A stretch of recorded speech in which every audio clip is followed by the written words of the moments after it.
It is the 6th of March, 1945, and Cologne no longer looks like a city. Shermans and Pershing tanks of the American 3rd Armored Division grind through streets that have been reduced to corridors of rubble, their tracks crunching over broken brick and shattered glass. Somewhere ahead, German Panthers from Panzer Brigade 106 wait among the ruins. Cameramen from the 165th Photo Signal Company keep their lenses rolling because what is about to happen here will end up in newsreels shown across America. And rising above all of it, improbable and enormous, stands Cologne Cathedral. Its twin Gothic spires, scorched and pockmarked, tower over a city that has almost ceased to exist. Of the roughly 770,000 people who once lived here, barely 20,000 remain, hiding in cellars beneath the wreckage. Nearly every other substantial building in Cologne has been flattened by more than 200 Allied bombing raids. The cathedral has taken 14 direct hits. It should not still be standing. And yet it is. Within days, American soldiers will be posted outside its doors. Not to attack it, not to search it for snipers, but to guard it, to protect it from looters, from souvenir hunters, from the chaos of a collapsing regime, and in some cases from their own side. This is the story of why. It is a story about an army that for the first time in the history of warfare tried to fight a war and preserve the culture of its enemy at the same time.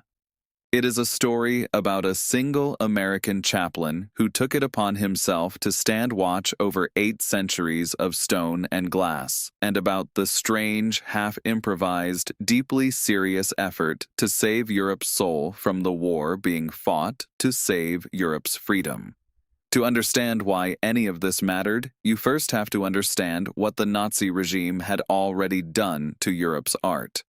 From the moment German forces crossed into Poland in 1939, looting was not an accidental side effect of conquest, it was policy. Adolf Hitler, a failed painter with grand architectural ambitions, dreamed of building an enormous museum in his childhood city of Linz, a Führer museum that would house the greatest art treasures of the continent, assembled by force. To make that dream real, the regime created a dedicated looting organization, the Einsatzstab Reichsleiter Rosenberg, commonly known by its initials, the ERR. Its agents moved through occupied France, Belgium, the Netherlands, Poland, and beyond, with the precision of a bureaucracy built for theft, cataloging seized paintings, sculptures, tapestries, and religious artifacts in leather-bound albums, many intended as gifts for Hitler and senior Nazi officials such as Hermann Göring. Tens of thousands of items were stripped from museums, private collections, and, above all, from Jewish families being sent to their deaths. This was looting on a scale the modern world had never seen, conducted with the same industrial thoroughness the regime applied to everything else it touched. Against this, in the early years of the war, the Allies had almost nothing. There was no framework, no precedent, no unit whose job it was to think about culture while armies fought. War had always meant collateral damage to churches, libraries, and museums, an unavoidable cost that nobody expected commanders to weigh against military necessity. But a handful of scholars in the United States, curators, architects, and art historians who had watched what was happening in Europe with mounting horror, believed this time needed to be different. In 1943, they succeeded in persuading President Franklin Roosevelt to approve the formation of the American Commission for the Protection and Salvage of Artistic and Historic Monuments in War Areas, soon known simply as the Roberts Commission after its chairman, the Supreme Court Justice Owen Roberts. Out of that commission came a new section within the Allied military structure, the Monuments, Fine Arts and Archives Program, the MFAA. Nobody yet knew whether it would work. An advancing army has 1,000 more pressing concerns than a stained glass window. Getting frontline commanders to care about frescoes while men were dying around them seemed, on paper, close to impossible. The people tasked with solving that problem were a peculiar sort of soldier. The MFAA eventually numbered around 345 men and women, drawn from 14 Allied nations. They were museum directors, art historians, architects, archivists, and conservators in civilian life, hastily given uniforms and, in many cases, remarkably little else.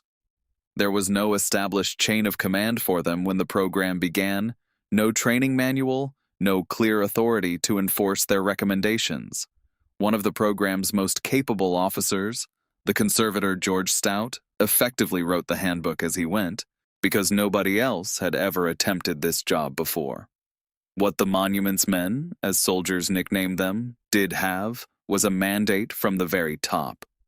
Before leaving Algiers for the European campaign, General Dwight Eisenhower issued a direct order to every commander under his authority, insisting that the reputation of the Allied armies depended on the respect they showed toward the cultural heritage of the countries they were liberating and, eventually, occupying. It was a startling instruction to give men fighting the deadliest war in human history: win, but do not needlessly destroy what took centuries to build. The scale mismatch between the task and the resources allocated to it is difficult to overstate. A single monuments officer might be responsible for an area the size of a small country, expected to survey damaged cathedrals, catalog looted repositories, negotiate with suspicious local clergy and officials, and somehow persuade division commanders with a war still to win that a 15th century altarpiece deserved a detour. They traveled, more often than not, in a single requisition jeep, sometimes with a driver, sometimes without, carrying little more than a typewriter, a camera, and a growing list of monuments compiled from pre-war academic surveys. There was no rank structure built for the job, and no established supply chain to support it, so officers frequently had to scrounge petrol, film, and even basic stationery from sympathetic quartermasters who had never been told this work mattered. In practice, this meant a tiny handful of specialists, often no more than 1 or 2 per army group, working just behind or even alongside the front lines, armed with little beyond a jeep, a map marked with monuments to be spared wherever tactically possible, and considerable persuasive skill. Officers like Robert Posey and George Stout, who landed in Normandy in the summer of 1944, carried the weight of entire regions on their shoulders, racing from town to town assessing bomb damage, negotiating with generals to route artillery around medieval cathedrals, and following intelligence trails left by informants such as the French curator Rose Valland, who had secretly recorded the destinations of looted French art under the noses of her German occupiers. As Allied forces pushed deeper into Germany in the spring of 1945, those trails began leading somewhere extraordinary. On April 6th, American troops discovered the Merkers mine complex in Thuringia, a salt mine more than 600 meters underground containing not only around 100 tons of German gold bullion, but crate after crate of looted paintings. Generals Eisenhower, Bradley, and Patton went down to see it for themselves. A month later, monuments officers reached the Altusay salt mine in the Austrian Alps, where they found some of the most celebrated artworks in Europe hidden in the dark, among them Michelangelo's Bruges Madonna and Jan van Eyck's Ghent altarpiece. It became clear, piece by piece, just how vast the Nazi theft had truly been. Investigators would eventually identify well over 1,000 hiding places, holding upwards of 15 million individual items. Cologne, however, was not a hidden mine. It was a living city under active bombardment, and its cathedral was not a repository built for concealment, but a working church that had simply refused to fall down. This is where the story narrows from a continental operation involving hundreds of officers to a single man making a decision on the spot. Philip Hannon was an American Catholic chaplain attached to the 82nd Airborne Division, a man who had visited Cologne before the war and remembered its beauty. Arriving amid the ruins in early 1945, he later described what he found in stark terms: a city reduced to an enormous pile of rubble with only the cathedral left standing, its roof punched through by bombs, its spires and walls somehow still intact, a symbol, in his words, of the perpetuity of faith itself. Moved by the sight, Hannon went looking through the wreckage of the cathedral precinct and, with help from a local priest, located the Archbishop of Cologne, Joseph Frings, who was sheltering nearby. On the 16th of April 1945, Frings signed a document formally authorizing Hahnen, described in the German text as the American military chaplain, to protect the cathedral and every piece of art and liturgical object within it. It was a slim, almost improvised piece of paper, but Hahnen used it. He set up a guard post at the cathedral doors, posted men to watch over it around the clock, and began the slow, frustrating work of trying to trace church property that had gone missing during the chaotic weeks before the city fell. He had no formal training as an art conservator and no official posting within the MFAA. He was, in the phrase later used by historians at the National World War II Museum, a rogue monuments man, acting on instinct, faith, and a general order from Eisenhower that gave him just enough authority to act. Cologne was far from the only church to receive this treatment, though it remains one of the best documented. Elsewhere in Western Germany that same spring, monuments officers and sympathetic chaplains were making similar judgment calls with similarly little central guidance. At Aachen, captured by American forces the previous autumn, the sculptor-turned-monuments officer Walker Hancock had already inspected the badly damaged cathedral that once housed the relics of Charlemagne, weighing how to stabilize 11 centuries of masonry against the ongoing demands of a war still being fought only a few kilometers away. In villages and small towns across the Rhineland and the Ruhr, ordinary infantrymen with no connection to the MFAA at all found themselves making comparable choices on a smaller scale, posting a man at a church door here, refusing to billet troops inside a chapel there, often simply because an officer on the ground decided it felt wrong to do otherwise. These were not glamorous postings. Guarding a half-ruined cathedral in a defeated, hostile city, in a country still crawling with displaced persons, freed laborers, and the scattered remnants of a broken army, was cold, tedious, and occasionally dangerous work. A far cry from the front line, but not without its own quiet risks. Records of these smaller efforts are frequently thin.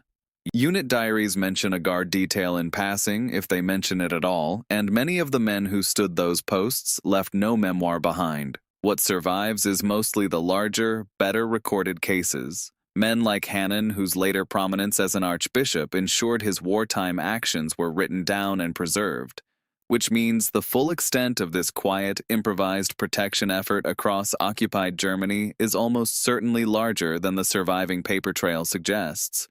If you are finding this interesting, a quick subscribe helps more than you know. What Hahnen did at Cologne was, in miniature, exactly what the MFAA was attempting across the whole of Germany, and it is worth pausing to see how differently the war's other major powers approached the same problem. The contrast with the Soviet Union is particularly striking. As the Red Army advanced from the east, it too assembled specialist units to identify and remove cultural treasures from German territory, groups that came to be known as trophy brigades. But their purpose was fundamentally different from that of the MFAA, where American and British policy, however imperfectly followed in practice, aimed at eventual restitution, returning looted works to their countries and, where possible, their original owners. Soviet trophy brigades operated on the principle of reparations, treating German cultural property, and in many cases property the Nazis had themselves stolen from elsewhere, as legitimate spoils of war to be shipped east. Vast quantities of art, including material taken from Dresden's collections, disappeared into Soviet storage, some of it not resurfacing publicly for decades, some of it never returned at all. The MFAA's own officers were acutely aware of this looming rivalry as they raced through central Germany in the final weeks of the war, hurrying to reach major repositories before the front lines shifted and certain regions fell under Soviet control instead. Germany's own wartime machinery, the ERR, dwarfed both Allied efforts in sheer scale and ruthlessness, but it was also entirely unconcerned with anything beyond enrichment and ideology. The comparison that emerges is not simply about which side stole more or protected more, but about two entirely different philosophies colliding in the ruins of a broken continent, one built around restitution and one around retribution, with a badly outnumbered band of curators turned soldiers trying to hold the line for the former. What Hannon and the wider MFAA achieved is easier to state than to fully verify in every detail, and honest history has to acknowledge that. Precise figures for looted objects recovered specifically through Hannon's guard post at Cologne are not well documented. His own accounts, and those of the National World War II Museum, which holds his oral history, describe a chaplain doing what he could with the authority he had, not a formal inventory of saved treasures. The broader picture, however, is well established. By the time the MFAA's work in Europe wound down in the years after the war, well over 5 million cultural items had been traced, recovered, and returned to their countries of origin, an achievement carried out by a program that at its peak numbered only in the low hundreds of personnel, working with minimal resources and, for much of the war, no enforcement power whatsoever. Cologne Cathedral itself survived largely intact, its structural bones undamaged despite 14 direct bomb strikes, and restoration work continued for decades afterward. It was formally recognized as a UNESCO World Heritage Site in 1996, and today it draws millions of visitors each year, most of them entirely unaware that an American paratroop chaplain once stood guard at its door with a signed letter from its own archbishop as his only authority. The precedent set by the MFAA outlived the war itself in ways few of its exhausted officers could have predicted at the time. Its emphasis on documentation, on cataloging what had been taken and tracing where it had gone, laid groundwork that legal scholars and provenance researchers still rely on today whenever a painting surfaces at auction with a gap in its ownership history stretching back to the 1940s. Restitution cases connected to Nazi-era looting continue to work their way through courts and museum boards in the present day, decades after the guns fell silent, a slow unwinding of theft that the original monuments men could only begin. The idea that a modern army might bear some responsibility for the cultural heritage of the territory it occupies, rather than treating such heritage as either an obstacle or a prize, traces a direct line back to Eisenhower's order and to the improvised, underfunded program built to carry it out. It is not a coincidence that later international efforts to protect cultural property during conflict, however imperfectly enforced, draw explicitly on the MFAA as their founding example. The psychological effect of these efforts is harder to measure than the material one, but contemporaries clearly felt it mattered. For a defeated and traumatized German population, the sight of American soldiers protecting rather than looting a cathedral carried real symbolic weight at a moment when trust between occupier and occupied was close to non-existent. For the soldiers themselves, men like Hannon, there was something in the act of guarding a building that had outlasted the very war meant to destroy it, a small assertion that not everything worth preserving had to be sacrificed to victory. Hannon remained connected to Cologne Cathedral for the rest of his life, later becoming Archbishop of New Orleans, and the cathedral community remembered him as one of their own long after the guard posts had been stood down and the rubble cleared away. None of this happened because someone in Washington drew up a perfect plan and executed it flawlessly. It happened because a supreme commander decided, against every historical precedent, that an army's honor could be measured by what it chose not to destroy, and because a small number of scholars turned soldiers, and at least one chaplain with no formal training at all, decided that was an order worth taking seriously, even amid the wreckage of total war. The monuments men were absurdly outnumbered for the scale of the task in front of them, 345 people attempting to safeguard the cultural inheritance of an entire continent while armies numbering in the millions fought across it. They lacked authority, they lacked resources. Most of the time, they lacked any real ability to compel anyone to listen to them. What they had was a conviction that civilization was worth protecting, even from the very war being waged, in theory, to save it. Return for a moment to that morning in March 1945, tanks rolling through a city that has been erased around a single surviving landmark. It would have been easy, understandable even, for nobody to care what happened to an old stone building in a defeated enemy nation. Soldiers had homes to get back to and a war still to finish. Instead, weeks later, a chaplain stood at the cathedral doors with a hand-signed letter of authority and a handful of guards, doing a job nobody had trained him for because he judged it needed doing.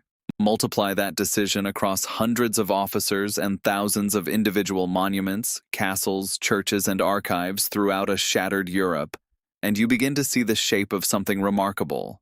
An army that fought to win, and simultaneously fought to make sure that winning did not mean losing everything worth having afterward.